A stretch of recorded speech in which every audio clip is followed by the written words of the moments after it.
Você já sentiu dor na coluna, fez um exame de imagem e achou que estava condenado a sentir dor para sempre?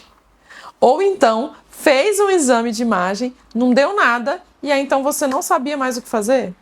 Hoje você vai entender o que pode estar causando a dor na coluna que você sente. E assim a gente vai poder atuar na causa e resolver de forma definitiva. Eu sou Patrícia Guimarães, sou fisioterapeuta e nesse vídeo eu vou trazer os 6 principais fatores de risco para dor na coluna lombar. Então fica comigo, porque com as informações que eu vou trazer, você vai conseguir analisar o seu caso.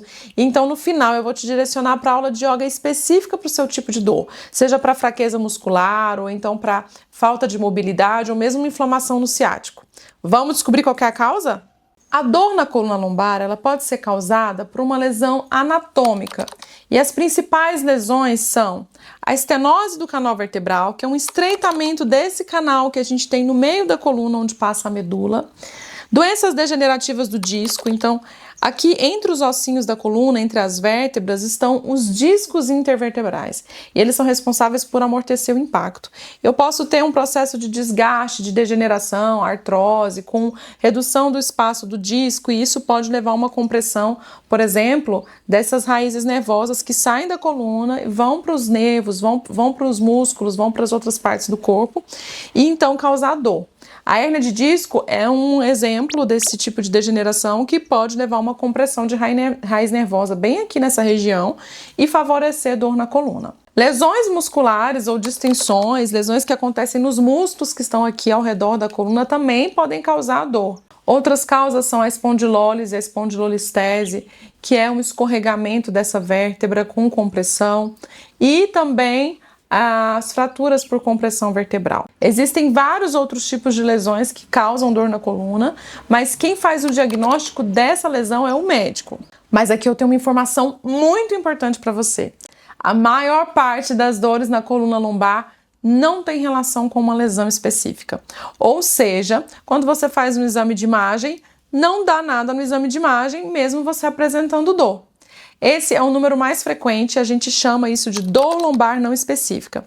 Aliás, uma curiosidade, você sabia que não existe correlação direta entre resultado de exame de imagem e intensidade dos sintomas na coluna? Isso significa que você pode ter uma alteração importante no seu exame de imagem da coluna e não sentir dor. Ou o contrário, ter muita dor e não ter uma alteração no exame de imagem da coluna. A dor lombar que você sente, ela foi diagnosticada, você tem uma lesão ou você acha que é uma dor lombar não específica, ou seja, já procurou, investigou e não tem lesão nenhuma. E agora vamos ao ponto mais importante desse vídeo. O que causa a dor na coluna? Seja com uma lesão estrutural, com uma lesão diagnosticada ou sem uma lesão, a dor pode existir. E existem vários fatores de risco, fatores que aumentam a chance de desenvolver dor na coluna. E eu vou trazer para você os principais. O primeiro fator de risco que eu vou trazer para vocês é o sedentarismo. O sedentarismo aumenta a chance de dor na coluna. A Organização Mundial da Saúde recomenda que você pratique atividade física na faixa de 30 minutos por dia, 5 vezes por semana, de intensidade moderada, sendo que é recomendado que pelo menos 2 vezes na semana você faça exercícios de fortalecimento muscular, ou seja, exercícios resistidos, com o peso do corpo ou com algum peso, exercício que impõe uma resistência aos músculos. Não se esquece de clicar no botãozinho aqui embaixo e se inscrever no canal para poder ficar sabendo de mais coisas. Um outro fator de risco é a obesidade. O acúmulo de gordura abdominal vai gerar uma sobrecarga maior sobre os discos intervertebrais, sobre as articulações da coluna. Existe ali, por conta do peso da barriga para frente, um deslocamento do eixo, do centro de gravidade para frente, o que aumenta a exigência sobre os músculos da coluna, a tensão muscular nessa região. Além disso, a obesidade também favorece a liberação de substâncias inflamatórias, como as citocinas, liberada pelo tecido adiposo, o que também vai favorecer a dor. Um terceiro fator de risco são os fatores psicossociais. O que seria isso? Então seria estresse, ansiedade, depressão, outros fatores inclusive relacionados a fatores socioeconômicos. Os estudos mostram que as pessoas que têm incapacidade por dor, o que que significa? A incapacidade é quando a dor lombar está afetando as suas atividades de vida diária ou as suas atividades de vida profissional. Eu não consigo trabalhar, preciso tirar licença do trabalho, não consigo fazer as minhas atividades domésticas, as minhas atividades diárias.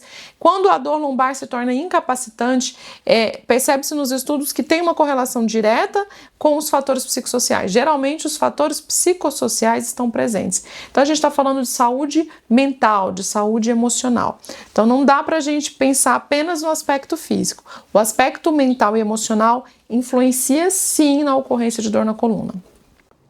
Outro fator é o sono. Alterações do sono aumentam a chance de desenvolver dor na coluna lombar. Então, a alteração do sono pode estar associada, inclusive, com transtornos ou com aspectos da saúde mental. Por isso é importante também observar como que está o seu sono, se você dorme bem, se você acorda descansado, se você tem um sono leve. Praticar uma higiene do sono e identificar quais fatores podem estar atrapalhando o seu sono. O quinto fator que eu vou trazer para você aqui é o fator mecânico externo. Por exemplo, levantamento de peso é frequente, então se você trabalha com alguma profissão que você precisa levantar muito peso, se você faz isso com uma ergonomia ruim, ou seja, levantando esse peso longe do tronco, com muita rotação de coluna, então são fatores que aumentam as chances de desenvolver dor na coluna lombar. Por isso é importante ter equipamentos de trabalho adequados, observar a ergonomia no ambiente de trabalho, porque isso pode influenciar, e também no ambiente doméstico, em aumentar a chance de dor lombar por sobrecarga mecânica. E o sexto fator de risco é um fator mecânico do indivíduo, ou seja, são coisas na mecânica de movimento da pessoa que podem favorecer uma sobrecarga maior, uma exigência maior sobre a coluna lombar. O primeiro fator mecânico que eu vou trazer é o déficit de mobilidade do quadril. Então, imagina que o nosso corpo, ele é como um carro que tem várias engrenagens. Se uma engrenagem não está girando bem, as outras vão começar a girar mais para compensar aquela que não está funcionando direito. Então, para a gente fazer um determinado movimento, a gente precisa que várias articulações se movam. Então, se o quadril, por exemplo, não tem boa mobilidade, a gente precisa levantar um peso do chão, a gente precisa fazer determinados movimentos, a gente pode aumentar a sobrecarga sobre a lombar por déficit de mobilidade no quadril. Então, melhorar a mobilidade de quadril é um aspecto importante para diminuir a exigência mecânica sobre a coluna lombar. Um outro aspecto é fortalecer os músculos do tronco, que a gente também chama de músculos do core. Então, quando a gente fortalece bem esse conjunto de músculos que ficam ao redor do nosso tronco, como uma cinta abdominal aqui, também os músculos ali do ladinho da coluna que a gente chama de paravertebrais, os músculos do assoalho pélvico, que também fazem parte da musculatura do tronco ou do core. Então, associar com a respiração, o diafragma é um músculo respiratório, então a gente fortalecer esses músculos associando com a respiração, isso é importante também para que eu tenha um tronco forte, uma base forte, para eu conseguir fazer as minhas atividades, para eu conseguir levantar um peso, porque às vezes vai ser necessário levantar um peso na sua rotina de vida diária ou na sua rotina de trabalho. E aí a gente precisa ter músculos preparados para poder realizar essa exigência. Presta atenção aqui, os fatores geralmente se combinam, ou seja, não costuma ser apenas um fator. Geralmente eu tenho um fator genético que se associa com um fator mecânico, que associa com uma alteração de sono, ou então com um transtorno de saúde mental, ou alguma questão psicológica ou emocional que eu estou passando em determinado momento. E às vezes a soma disso tudo é que faz vir aí uma crise de dor na lombar, uma dor na coluna que pode se tornar até incapacitante. Você já conseguiu perceber que existem vários fatores de risco e qual que é o fator de risco que está envolvido com a sua dor na coluna lombar?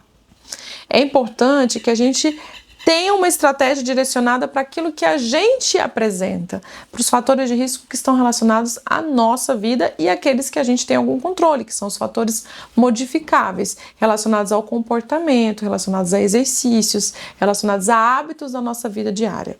Então, de acordo com aquilo que você identificar que é mais importante ser trabalhado, se é a mobilidade de quadril, se é fortalecer o core, ou se você apresenta uma dor ciática, que é aquela dor na região glútea que espalha e irradia para a parte de trás da perna, então vai ter exercícios específicos que são mais indicados. Nas próximas semanas, eu vou disponibilizar aulas de yoga direcionadas para dor lombar, para dor ciática e também para fortalecer o core. Você está convidado a fazer essas aulas comigo, hein? Se inscreve no canal para acompanhar os novos vídeos. Aproveita e compartilha esse vídeo com alguém que tem sentido dor na coluna lombar. E não se esqueça que eu estou contigo na sua jornada de autocuidado.